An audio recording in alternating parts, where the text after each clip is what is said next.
Oke, bismillahirrahmanirrahim. Assalamualaikum warahmatullahi wabarakatuh. Salam sejahtera untuk kita semua. Baik rekan-rekan yang berbahagia, kita lanjutkan ya materi kuliah kita, yaitu di mata kuliah analisis kuantitatif. Topik pembahasan kali ini adalah terkait distribusi probabilitas ya. Apa sih tujuan pembelajarannya? Sebagaimana yang dapat teman-teman baca di dalam modul ya, karena ini mengacu kepada modul. Jadi tujuan pembelajaran kita agar diharapkan mahasiswa mampu menerapkan dan menginterpretasikan distribusi normal standar, gitu ya. Maksudnya apa? Nanti kita akan konversi nilai probabilitasnya ke dalam nilai Z, ya, nilai standar baku Z, ya. Kalau untuk di distribusi normal, ya, kita fokus pembahasan kali ini terkait distribusi normal, ya. Dalam menstandarisasi sebuah variabel acak sehingga memudahkan proses penghitungan probabilitas suatu kejadian, ya. Nanti distribusi probabilitas itu sendiri terdiri dari beragam bentuk ya, ada beberapa macam yang bisa digunakan ya, ada binomial, ada Poisson, uniform, normal. Yang kita bahas di video kali ini adalah fokus kepada distribusi normal, gitu ya. Nah, distribusi probabilitas itu apa? Definisinya bisa teman-teman baca sendiri gitu ya. Nah, sederhananya distribusi probabilitas itu menggambarkan seberapa besar sih kecenderungan munculnya suatu kejadian. Jadi kita tetap di sini melanjutkan pembahasan terkait probabilitas ya. Kita ingin tahu berapa besar sih peluang terjadinya suatu kejadian. Gitu ya. Misalkan berapa besar sih peluang sebuah instrumen investasi mendapatkan return ya lebih dari 7% misalnya gitu ya. Nah, tentu kita harus tahu nanti nilai rata-ratanya berapa, ya simpangan bakunya berapa. Nah, nanti itu prakteknya seperti itu ya. Oke, ingat yang kita bahas pada pembahasan kali ini adalah distribusi normal ya. Oke. Distribusi probabilitas normal memiliki karakteristik sebagai berikut. Nih ya, ini ada di modul ya, teman-teman lihat di halaman 24. Nah, disampaikan bahwa bentuknya menyerupai atau mirip lonceng ya. Menurut lonceng, ya ini seperti ini menurut lonceng, ya lonceng terbalik ya. Dan memiliki satu titik puncak di tengah-tengah distribusi. Ini kan distribusi ini sebaran datanya nih ya, dari kiri ke kanan distribusi datanya. Nah, dia ada satu titik di tengah-tengah. Ya, itu berada di puncaknya. Ya, paling tingginya ya, paling tinggi. Di tengah-tengah antara di kanan dan di kirinya. Ya, kanan dan kirinya. Gitu ya. Nah, karakteristik yang kedua, selain dia memiliki titik puncak di tengah-tengah distribusi, dia memiliki nilai mean, ya, nilai rata-rata, ya, rata-rata aritmetik nih ya, nilai rata-rata, median, dan juga modusnya itu sama. Gitu ya, ini kalau simetris sempurna ya. Jadi nilai mean-nya, nilai mediannya, nilai modusnya sama. Seperti itu. Nah, total area di bawah kurva adalah 1. Ya, ini dari kiri ke kanan ini nilainya semua 1 atau 100%. Karena ingat, probabilitas itu berkisar dari 0 sampai 1 atau 0 sampai 100%. Ya, simetris terhadap mean, ini kan mean-nya ya simetris. Jadi ke kanan, ke kirinya ini sama ya. Sama. Ya, enggak misalnya terlalu menceng ke kanan, menceng ke kiri gitu ya, enggak. Ya, tapi nanti ada pengecualian ya, seberapa besar tingkat kemencengannya itu masih ditoleransi, masih bisa dikatakan dia datanya memiliki distribusi yang normal, gitu ya.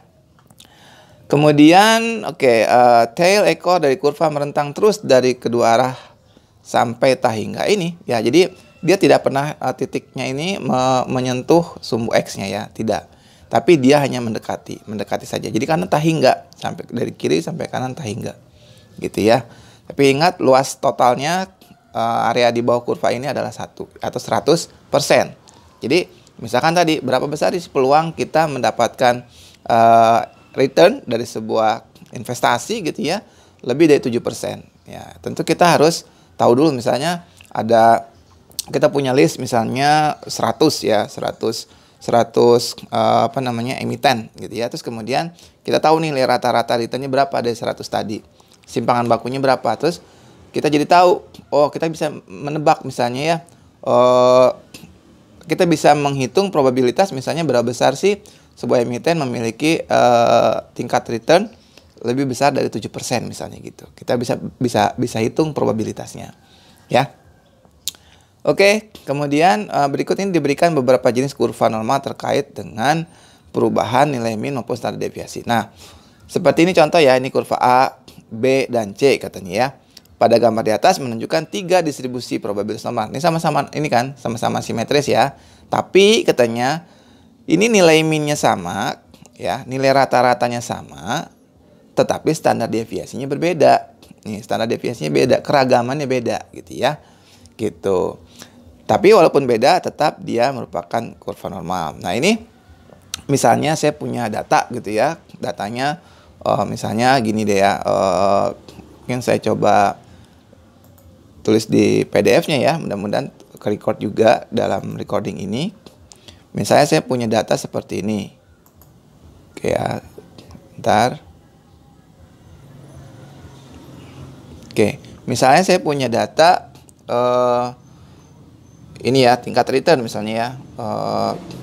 Atau untuk membedakan ini nilai rata-rata sama, tapi nilai simpangan baku berbeda. Ini hanya ilustrasi aja ya, hanya ilustrasi. Misalkan kita punya data, oke ini terlalu kecil, saya perbesar dulu, 10 atau 14 lah ya.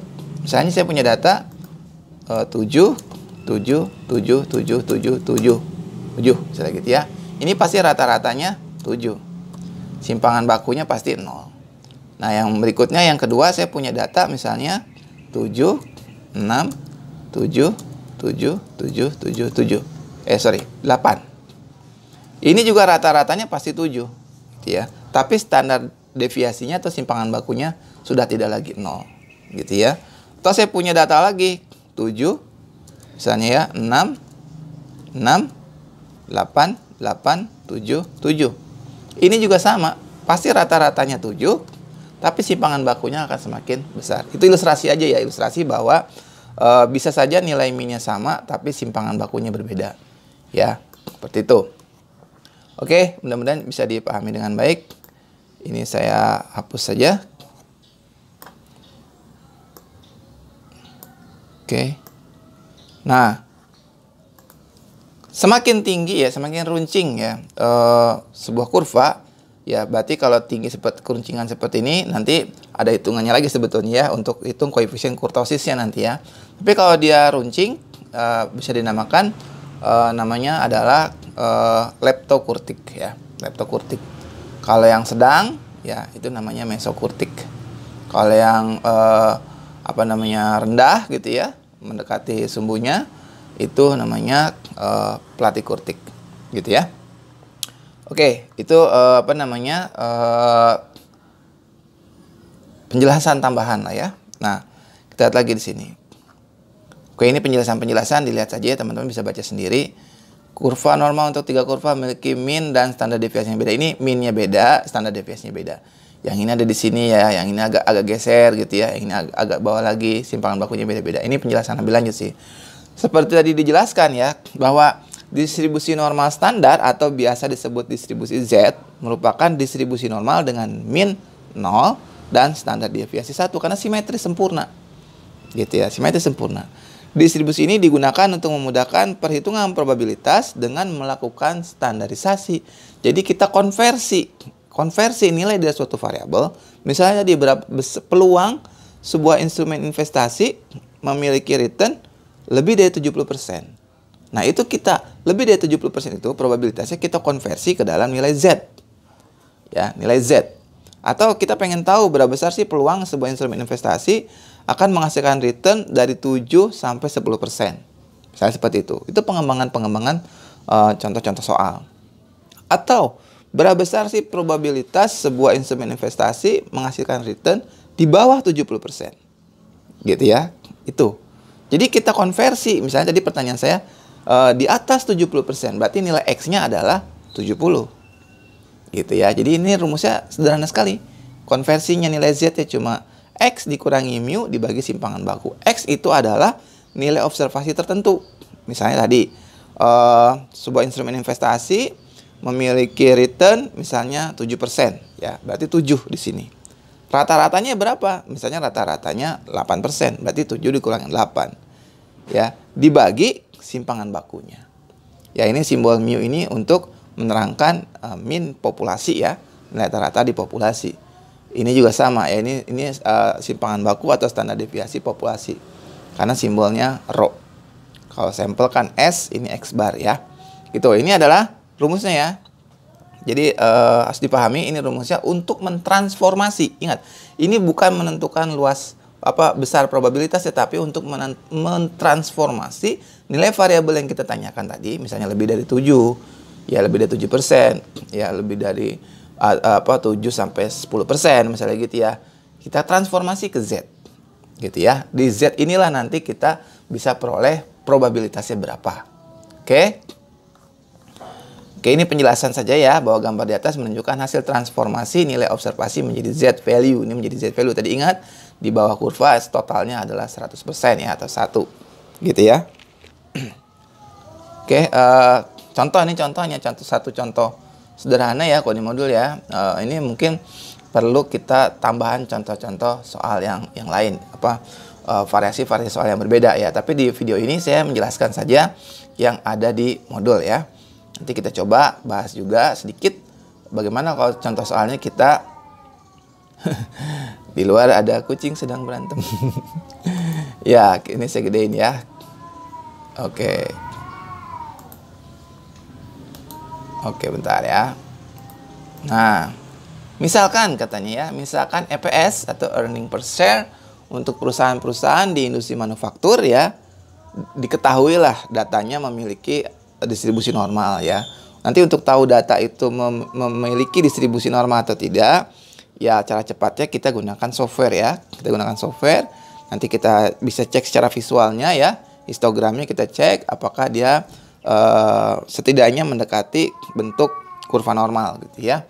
Atau kita bisa cek dengan memeriksa koefisiennya. Koefisien dari misalnya menggunakan teknik one sample Kolmogorov-Smirnov misalnya. Atau kita bisa cek juga dengan membandingkan rasio antara skewness dengan rasio skewness dengan yang kurtosis ya, kita lihat dia sebaran nilainya berapa gitu ya.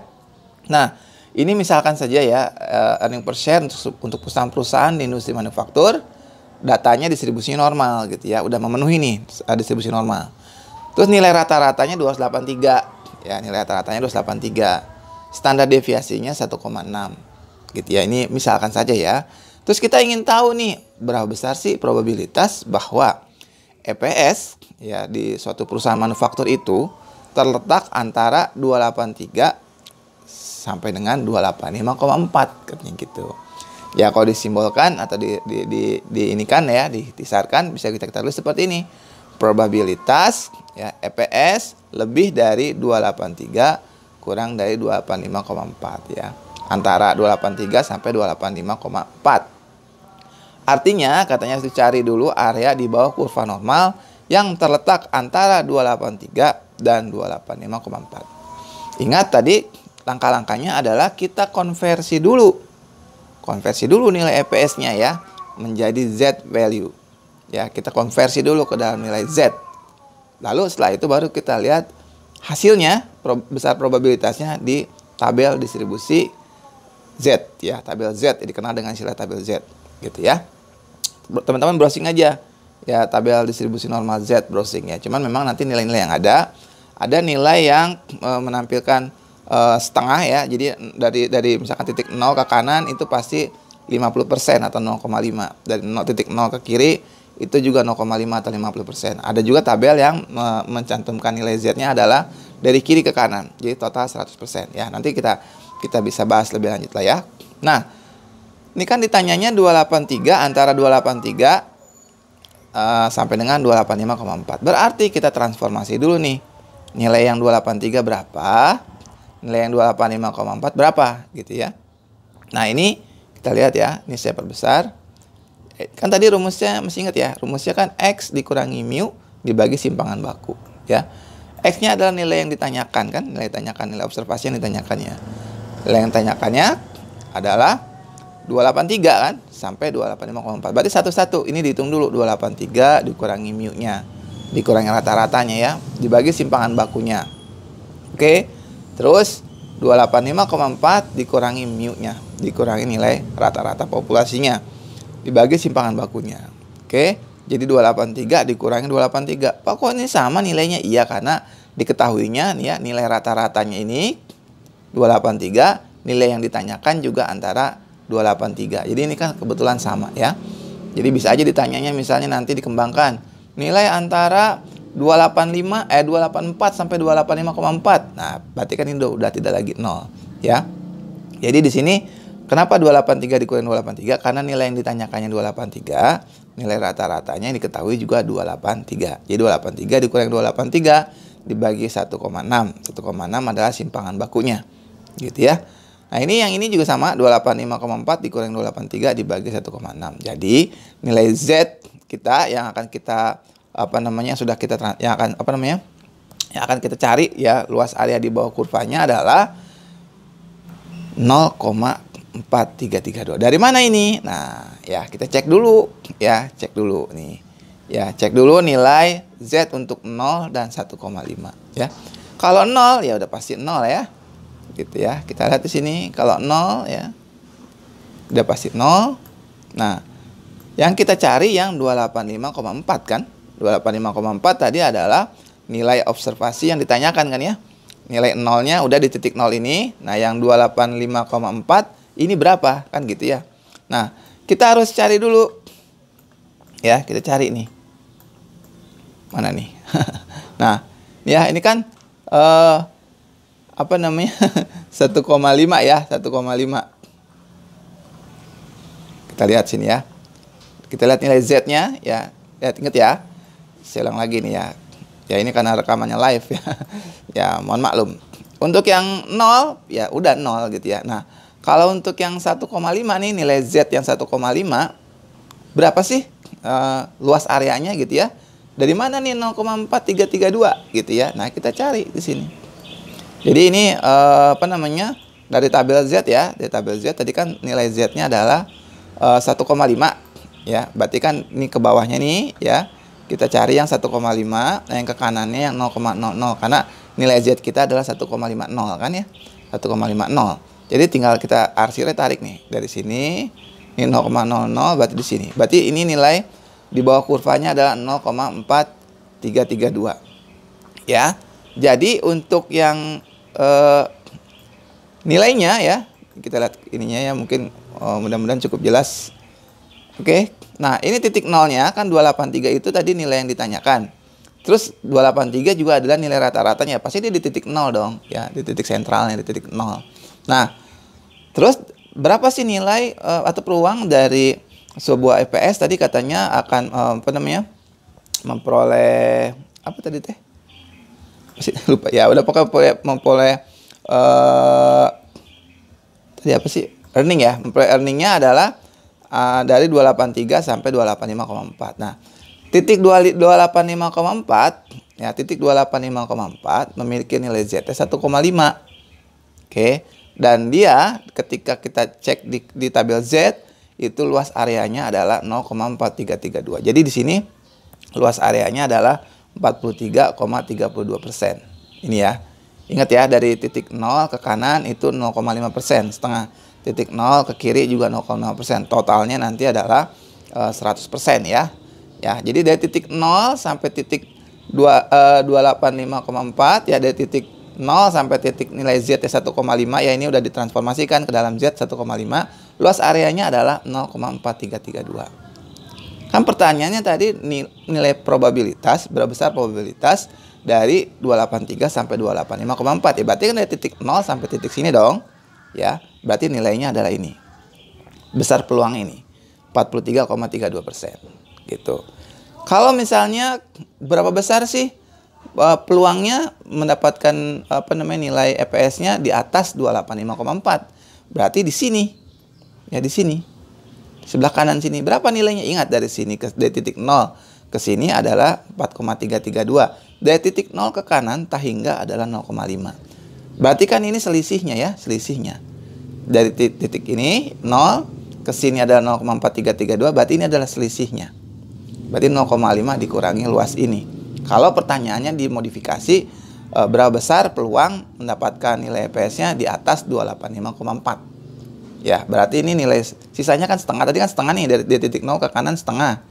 Ya, ini udah dari titik 0 ke 1,5 segini 0,4332.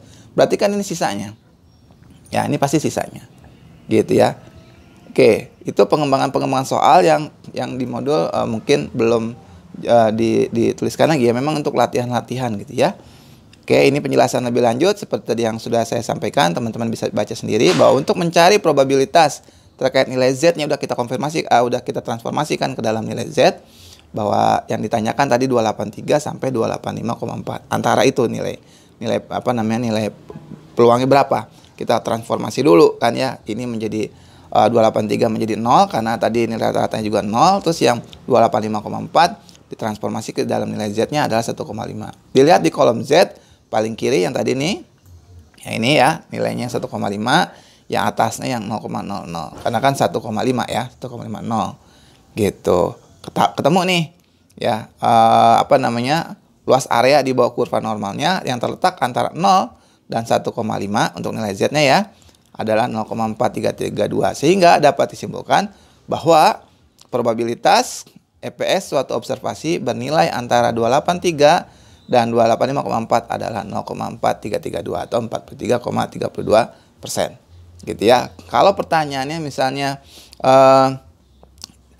probabilitas EPS bernilai lebih dari 285,4 ya, kalau ditanya seperti itu, maka tentu saja ini kan dari titik 0 ke kanan hingga adalah setengah, dari titik 0 ke titik 1,5 adalah 0,4332, berarti ini ada selisihnya. Ya, selisihnya 0,5 dikurangi 0,4332. Oke, saya rasa itu jelasan dari saya. Kita nanti akan lanjut ke pembahasan berikutnya. Mudah-mudahan bermanfaat. Terima kasih. Assalamualaikum warahmatullahi wabarakatuh.